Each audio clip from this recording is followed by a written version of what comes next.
with it? No, it's fine. You'll be right.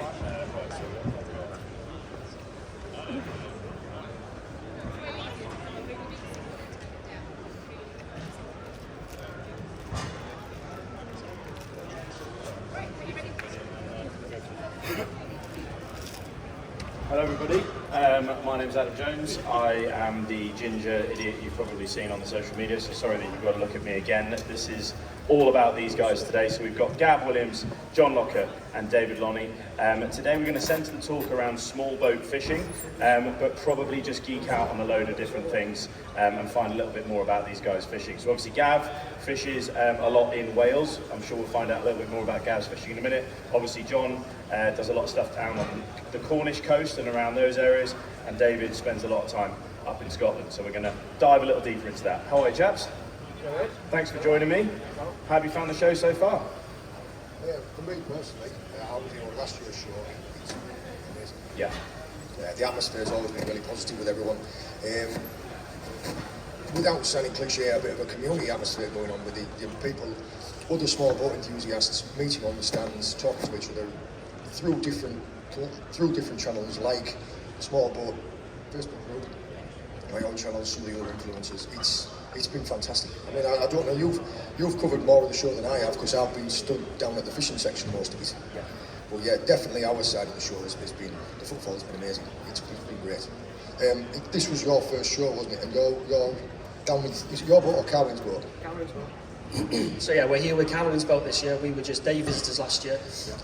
Comparing them to each other, this year is a lot better because across the board there's a lot more smaller boats this year, whereas last year they were a bit more out of our price bracket, should we say. So this year, looking around, there's some incredible boats here, and you think to yourself, yeah, I could afford this, you know, I could look at this potentially one day. The fishing side of it, a lot better, which is what I'm into, so I'm a bit biased when it comes to that sort of thing anyway. But yeah, it's been good. I've enjoyed it. Meeting like-minded people that we're all into the same sort of thing, fishing for people all around the UK. So yeah, it's been really good. Enjoyed it. Fantastic. So for those, I think Mike's going. I'll just use that one. For those, I don't have to look like a Backstreet Boys now and take it off. So for those that haven't seen, the small boat fishing stand is down in the fishing area on the back wall. You need to go and check out the boat. It really is a really cool boat. But also, we'll talk a little bit more about the Facebook page and the community that's building around small boat fishing, and also just generally the fishing community, the BoatLife fishing community that's building as well. David, how have you found the show? Obviously, this is your second year here as well. How have you found it?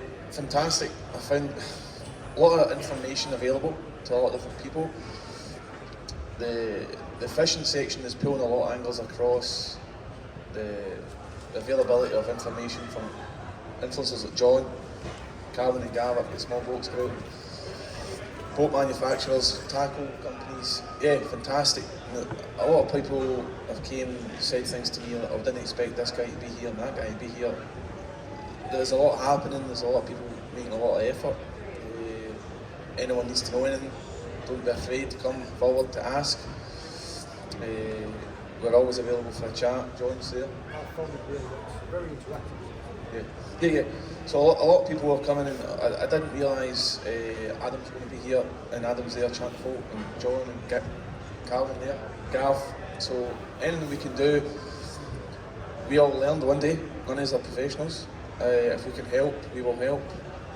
I obviously am in Scotland. Calvin's in Wales. John is in Cornwall, but he's all over the UK, and Adam's all over the UK as well. Fresh water and sea water. So we can cover a lot of bases. So if anything we can help, we will help. Perfect. So let's just touch on your guys' angling first. We're going to throw some questions out there as well in a minute. I've done this with all of the various angling talks that we've done so far. Can we just get a show of hands? Who's a saltwater angler out there? Brilliant. Who is a freshwater angler out there? Brilliant. Who does both? That's what we like to hear. And I think, and the last one is who fishes off a boat? Who has their own boat? There we go. and who fishes off the shore and is here to try and one day end up in a boat. Cool. This is what it's about. It's this community and getting excited about fishing across saltwater, freshwater, lure fishing, bait fishing, boat fishing, bank fishing. Ultimately, we've all been doing this all of our lives, and we're just passionate anglers, and we can see that with everybody that's coming to the BoatLife event. So I'm not going to rabbit on about my fishing. I'm a perch angler, for those that don't know, from a freshwater lure background. But just tell us a little bit more about your angling background. For me personally, it's saltwater, the sea. I started off for many years from the shore, then foolishly bought a boat, foolishly bought another boat. Now I'm optimising it, and I love the boat and I love the fishing. So yeah, I cover around the UK with my boat, small boat, can tow it, fish events, up and down the country. Spend a lot of time now. My son's 8, he's sitting there. He's pretty much doing the same thing as me. And again, as John says, it's a community thing. We're all from different corners of the UK, and we meet up, we fish different places, we fish events, and it's like you could say family fishing group, but yeah, very accommodating people, same type of things that we like to do. And I mean, I'll tow the boat from Scotland to Cornwall to Penzance, and there's guys there want to help to Falmouth, Plymouth. John comes up to Scotland, and it's the same thing. But yeah, fantastic. John, I'll pass it on to you. Tell us a bit more about your fishing. Yeah, my fishing background from being a bank, really. I'm from a fishing family in a fishing town, so I guess it's when you see it in your blood. I'm just passionate about being outdoors and the fishing part of it. I just love seeing fish. I've done commercial fishing, recreational fishing, working with fisheries management. My background has always been in small boats. I've had 440s, I've had 14, 15, 16, I'm now in a 17-foot boat. You started off kayaking, didn't you? So yeah, I'm from Anglesey on North Wales, in North Wales. So yeah, I mainly do all my fishing on Anglesey, around Anglesey, the Northwest, North Wales. Do a bit of travelling, me and Cameron. We take Cameron's boat up to the Clashwannon in Drummoor to fish Davies events, which I won a couple of years ago, by the way. Just saying. But yeah, I started off with shore fishing originally, moving around, beach fishing off the rocks, fishing from pontoons, all sorts, and then slowly moved on to a kayak, so I can obviously reach different places. If one place doesn't fish so well, I can move on to another location, and then from there I went on and bought a SIB, so a small little inflatable fishing boat, or tender, whatever you want to call it. I had that for a few years. Fishing's great because I could just throw it up on the sandbanks, I could fish for bass. Couldn't really fish for tope for obvious reasons with their teeth and tubes of air. But then sold that because it becomes addictive and you just don't know where to stop. Bought myself a Seahawk Sea Jeep, which is perfect for me, my little family. Take them fishing, take them out for days out. It's, obviously the rods come with us because it's just all part of the fun. So I target, bass mainly. Where I'm from, there's pollock, there's wrasse under the rocks. The tope fishing's, incredible. And then with Davey, then we go up to fish his events up in Scotland. The tope fishing up there in Loose Bay is incredible. It really is good. And for those of you that want to get into the sport, you can more than welcome to come down to the stand H49 down in the fishing village, and we'll help you, give anyone advice that they want on how to get into it. Perfect. So I think what's really interesting about your journey and then the small boat fishing Facebook page that you guys have set up is you've come right through the process, and we've all come right through the process. It's obvious that as boaters that's what happens, and there's problems and learning experiences, probably the best way to describe it, right the way through the process, as we've all found with our own boats that there are things that we've all come across that if we all come together as a community, we can learn a lot quicker. And people who are coming from a SIB to their first step up into a bigger boat, they're going to learn a lot from your journey, and they're able to ask those questions on the Facebook group, and it's easier to learn like that than it is to make the mistakes yourself. We've all made mistakes. That's boating. You're going to make mistakes. I think you've got to get out there, make sure you've got your powerboat level 2 and all of the obvious things that you'd expect to do when you're trying to be safe on the water and look after yourselves. But you're still going to make mistakes. That's life. And is that why you set up small boat fishing? How did it come about? So the Facebook page that me and Catherine run, it's been going for nearly 10 years now. We started off, obviously just the two of us and a couple of mates, just sharing catch reports, fishing photos, just a little community for everybody to get together. Going back 10 years, social media wasn't as big as it is now. And it was, like I said, just a place where people could share their experiences, ask questions, and share bits and bobs, whatever they wanted to chat about. And then as the years went on, the sport became a lot more popular, more people were getting into boat fishing, and it just grew and grew. And like, I don't know if I told you, there's 27,000 members on there now, so it's absolutely huge. I'd say it's probably the biggest and best fishing platform on certainly on Facebook at the minute anyway. To put it into perspective, over the last 12 months, it's grown 7,000 members. So you can see how quickly it's starting to grow, and then with events like this, we're lucky that we can spread the word and hopefully get more people into it and involved in competitions if they want to. If not, if there are any questions they may have, they can just chat on the page. It really is. It's a nice, friendly page. There's no discrimination there. Everybody's treated the same, whether you're fishing from a kayak or whether you're fishing from some of these big cruisers that are in here. Everybody's the same. Nobody's treated any differently.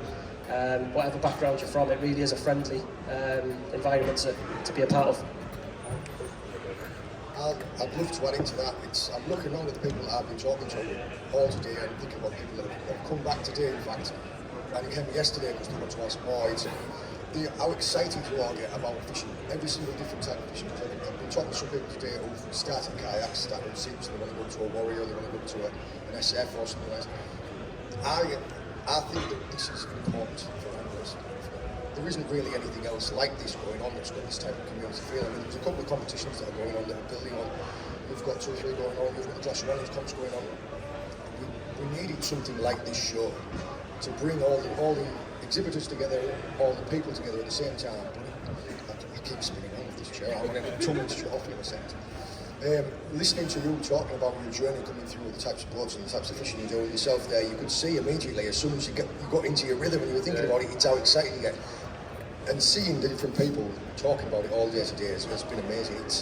It's a passion that we all share, and people of a similar passion, we generally gravitate towards each other, don't we? So it's wonderful that we can have this little community. I mean, I can see the people smiling as they're thinking about all the little stories that we talk about today. It's a wonderful opportunity to be able to share what we love doing with everybody else that loves the same thing. I'm really pleased that we're here. And people are smiling because we're saying that we're a family community and we want to help everyone out and everyone else. We've all learned. Adam says that we all came from somewhere, we've all got to learn. And how many people here launched the boat without the bung plug in for the first time? We've all done it. So anything we need to ask, you can ask John, ask us today, ask the Facebook group. But like John said, this event is a great event. It's the first event of the year. It will kick-start things off for the year.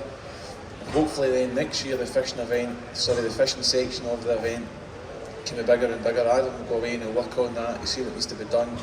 But yeah, there'll be more people here and there'll be more fishermen. So come back. It's been great. We've enjoyed it. Hopefully you have enjoyed it, but it's not over yet. As soon as we're finished, if you need to ask us anything, we'll be hanging about, come and speak to us or whatever. Perfect. So in terms of the BoatLife fishing page that we've got at the moment, if you guys haven't followed the BoatLife fishing page, then please go and do that. Little plug from me. We've got a BoatLife Fishing Championship, which is the first step of trying to bring more investment to sea angling specifically at the moment, but it is going to bleed into other things because obviously with my freshwater hat on, I want to see more kayak events, more freshwater boating events. BoatLife are right behind this angling community, and I think it's really great to see a show of this nature giving us a platform. And so, like I said, if you can go and follow those platforms and keep an eye out for them, that would be awesome. What I'm going to do quickly is just check any questions from the audience for these guys before I just keep asking questions, because I could geek out with them all day long. Is there any questions for anybody that's on stage at the moment? It's always the same. Bigger crowd, less questions. Everybody's got no questions. Here we go on.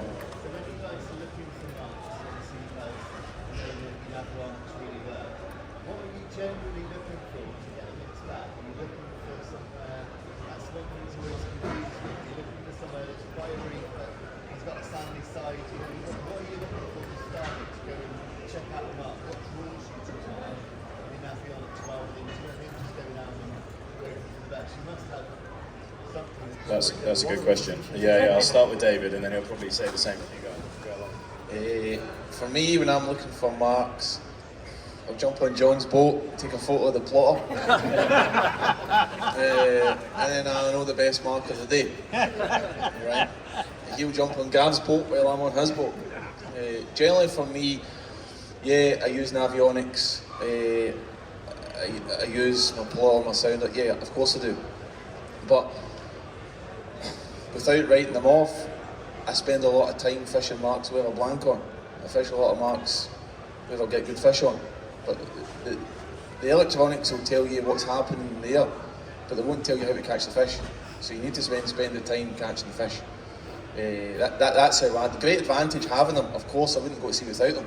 But time for me on the marks, depending on the species, will depend on what structures I'm looking for. On a reef, drift over a reef, side of the reef, whatever. But for me, I'll fish at different stages of the tide, different tidal heights. Yes, I spend the time rather than just going, oh, that's going to hold fish, because it might hold fish one stage of the tide and then not hold fish at the other stage of the tide. Freshwater, Adam can answer that, I can't, unfortunately. Saltwater, John will tell you what he does. Just building on what you said there is, depending on the target that I'm going for, if you learn about that species, usually I'm looking for a few things. I'm looking for the structure that it likes, the food that it likes, and enough water.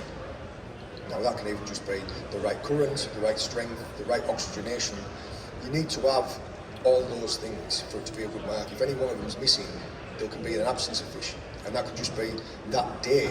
So like you were saying, that you need to fish the marks to every state tide. I prefer, just for my own pleasure, is fishing the flood of a tide. And yet some marks I know only through experience only fish well in the ebb. So you're going to have to put boots on the ground, you're going to have to put time in. But the criteria that I go through in my mind is there a food source there? Is there a structure for them either to swim around, to hide around? Because fish, like humans, are inherently lazy. If they can sit out of the current, now this is your watercraft. Same for freshwater as it is for saltwater. The basics are the same, and it's all over the world. I've had conversations. I was working in Korea at one point, talking to a guy in a tackle shop. Spoke no English. Spoke more English than I spoke Korean. But we had a conversation over 20 minutes with just a pen and a piece of paper, drawing fish and rigs and marks and places to go. And it was through the understanding of a universal, which was the watercraft. If you can nail that down, fishing from the shore. If you're fishing on a hard rock mark, you can see where the reefs are, can't you? By where the waves break and where they're not. It's deeper, and it's the same being on the boat. You can see by a boil that you know that in front of it there's going to be a pinnacle or like a bank or something. By learning that watercraft first, that can give you an idea of where to go. And then once you're in the right area, it's about pinning it down, and that's the point in time when you're going to have to put. I say boots on the ground, but it's not when you're in a boat. It's just by putting time in. And don't be afraid, because you are going to blank. Everybody blanks. I think between Davey and John there, they've pretty much covered everything you need to know about using the Navionics app on your plotter. But for me personally, like John said, it all depends on what you're trying to target. Like for me, if I was going out tomorrow morning and I wanted to target bass using bait, I'd be looking at sand, maybe some sandbanks, the area I'm fishing, tides as well, that all plays a part in it, the weather as well. But, like if you want to target pollock, you'd be looking for reefs, you'd be looking for rocks, you'd be looking for structure, somewhere where these fish are going to be feeding. As well, you'll start picking up wrasse, your dogfish, your whiting, but generally for your big pollock, you want to be, you do it yourself, you need to be looking for your big structures, your big things that hold sort of kelp and weed, rocks, that sort of thing. And then obviously if you want to sort of target taupe, not necessarily always over sand, you want to be looking for that sort of thing as well. Rays over sand. So obviously, I'm not sure if you've got the relief shading feature on your plotter. That will show absolutely everything. It's a fantastic feature. Anybody that uses it will agree. You can get it on your phone. You can sit at home in the comfort of your house, and you can choose your marks from home. And then depending on how advanced your unit is, it will sync to that, and then it makes it all that much easier when you're out on the water. So we had this conversation yesterday about electronics, and I think Navionics, for anybody that isn't using Navionics relief shading, and I'm not being paid to say this, it's not expensive and it will blow your mind. Because for me, when it comes to electronics, certainly with my perch fishing background, I've been fishing since I was knee-high to a grasshopper, and I've caught lots of fish on the way up. every time I put a fish with a live scope next to it, I get told by people, oh, go and try and catch one without a live scope. And it's because electronics are not a fish catching tick. They're just a data point in your arsenal as an angler to make your better decisions and utilize the watercraft that you want to use. And so I think with the relief shading side, it's finding those structures, but then, like these guys said, it's boots on the ground. And one of the things that you certainly get from watching people like John and obviously being on these Facebook groups and knowing the angling that David does, they make it look very, very easy because you only see the end of the process. There is the hours that go in are the same for all of us, and so the answer ultimately is more hours, and like you said, fishing it through different states of tide, different moon phases, different pressure phases, and then adding that to Navionics, that's where the real game changer is. Any more questions? Like I said, anything. Could be electronics, could be fishing, could be rigs. Go for it. Yeah.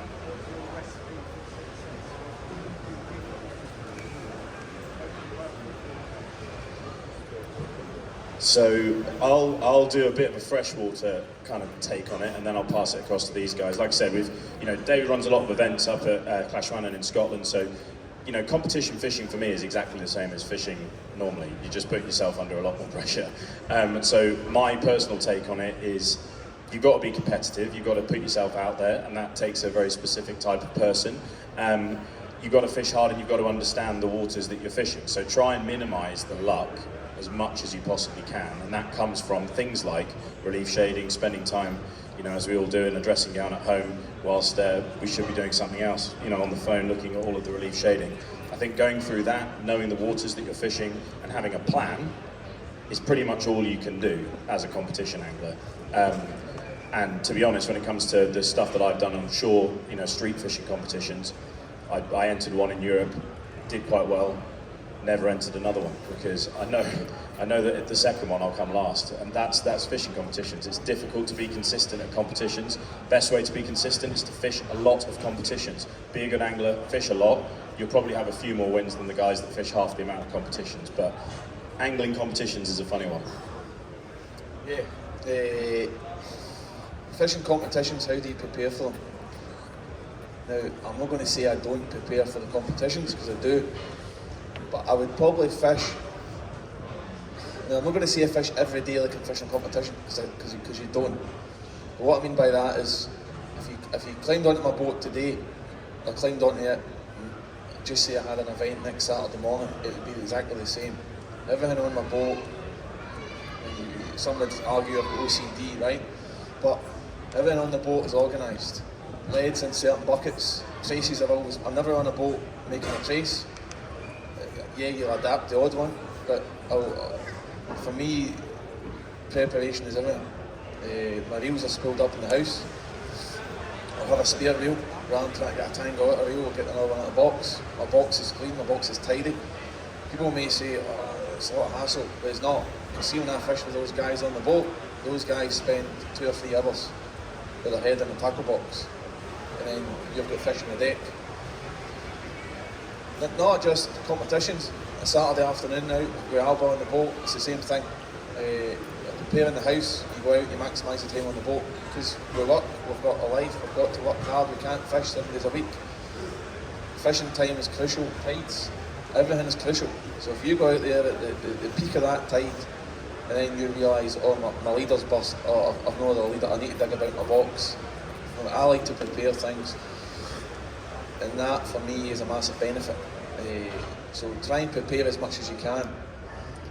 Now, I wouldn't go entering a horse riding competition or a shooting competition, because I don't do it. I'll enter what I know, and I'll fish the area before I go. You can rock up, you can do well, but for me, I'll fish it, like John says earlier on, different stages of the tide. Try and get a bit of knowledge on the ground, then you go fishing. If you've got your bait sorted, prepared well, your box, your boat, you're halfway there. For me, you're halfway there. I haven't done any competitions, so I'm probably the wrong person to ask. But yeah, preparation, like you say, cutting down wasted time to maximise your time in the water. So you can walk up baits in the water, you're not catching fish. That's brilliant. Researching the area, researching the types of fish. The competition that I fished the classic a couple of times, which you won with help. And like other spots, even shore fishing competitions, having rigs already set up, it's just maximising the time you've got in the water is the only thing that I can add to that, and we've already covered it. I don't even know if there's going to be anything that I could add. I forgot what the question was, to be honest. No, so planning, you know, if you're entering the competition, yeah, planning for it. I'm not going to lie, a lot of it is luck. Is it? Gav also robs Calvin's tackle box as well. Obviously, researching for the area that you're going to be, you know, taking part in the competition is a massive part of it. But then the luck of the draw is a massive part of it as well.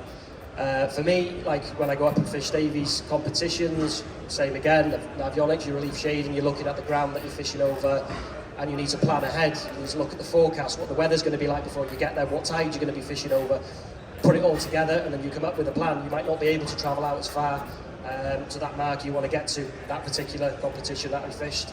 We were able to travel out that little bit further. I think we were probably 10 miles out.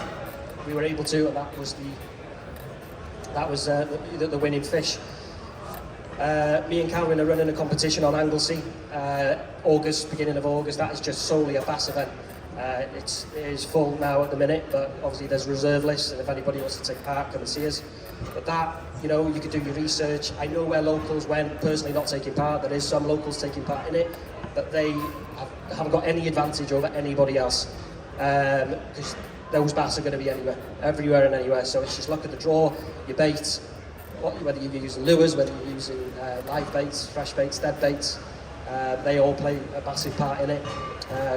So yeah, you just need to sort of do your research, speak to some of the locals from the area, see if they'll give some secrets away, some advice, and yeah, you just take it from there basically.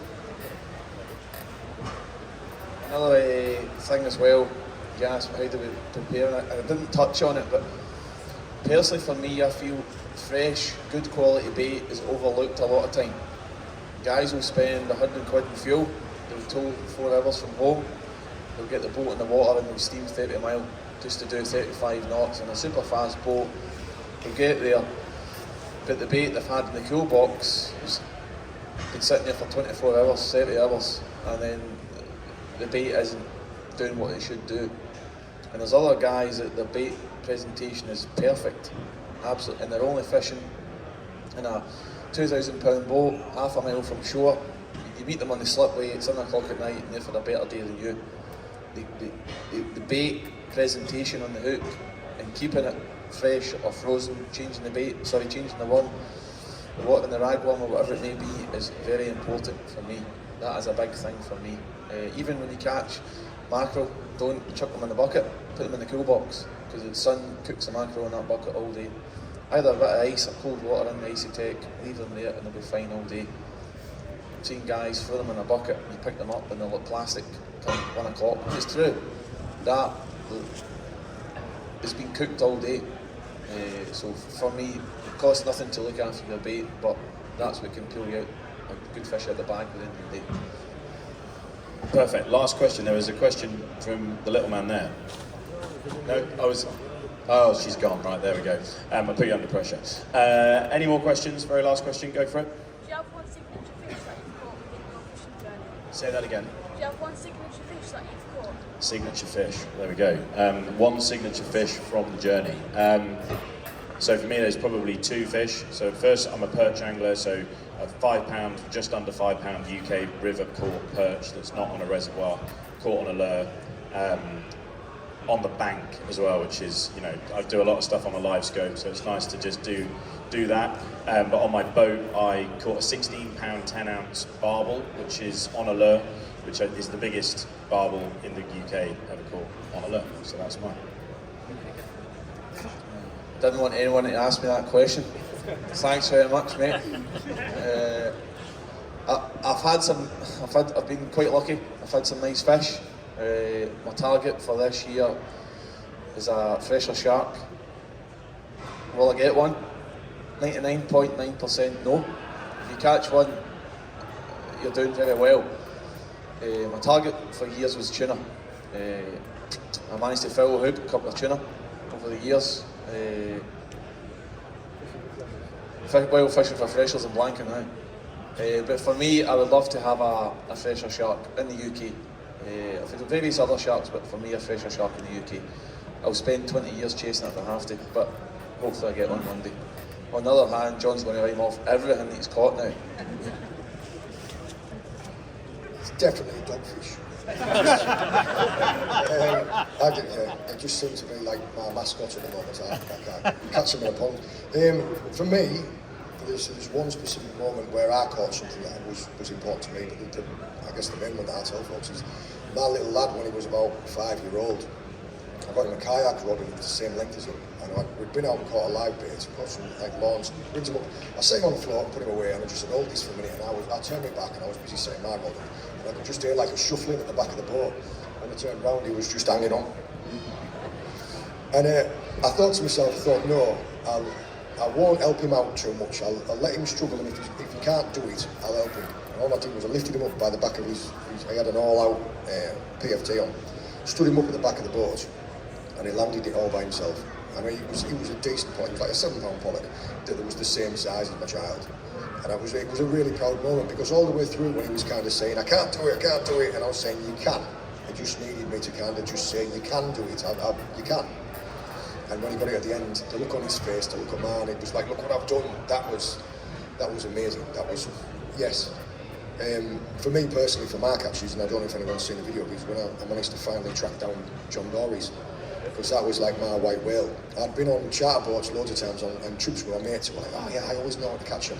And I'd be stood next to people like next to it and be like, oh, John Dory, you dogfish. Constantly. So when I managed to finally put the time in, I must have had, if you consider that every single session that you do without catching your target species to be a blank, I must have put 20 sessions in to catch John Dory's. And when I finally got one, I mean, I tried to be quite a collected person. There was like high-fiving strangers on the way home. It was fantastic. I loved that. You, mate? For me, I'm quite lucky because the bass fishing around Anglesey, where I'm from, is incredible. It's probably, if not the best around. It really is special once you find those feeding bass. Given that I had a 12-pounder, which 11.14, if you want to be precise, 11 pound 14 ounces. For the area, they don't come much bigger than that. So for me, that was pretty special. Given it was in a foot of water, first thing in the morning, the sun was coming up. It was one of those perfect days. You literally beached the boat on the sandbank, foot of water, just a single ragworm, and the thing went like stink. That was so special. That was special. Tope fishing as well for the area really is good. It's amazing. One particular tope I had, I weren't able to get it in the sling at the time because it was that big. So I gave the measurements, the girth and the length, to a local charter fisherman, and he did the calculations, and he said it would roughly come in about £80. Wow. Pictures which we have on the stand on there if anybody wants to come down and have a look. Given memorable sessions and stuff like that is seeing my kids out on the boat, getting them into the sport, seeing them catching fish themselves. Pictures of them down there as well. It obviously is absolutely amazing. So yeah, love it.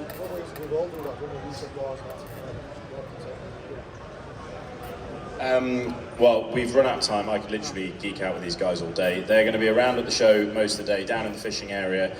So collar them, ask some questions, say hello. Thank you so much with my BoatLife hat on for coming to the show and supporting the event. Like I said, please continue to help us grow this community. It is really cool to have a brilliant cross-section of anglers out there, and obviously great anglers like you guys coming to the show. So thank you very much for the talk, and thank you very much for coming and listening. Cheers.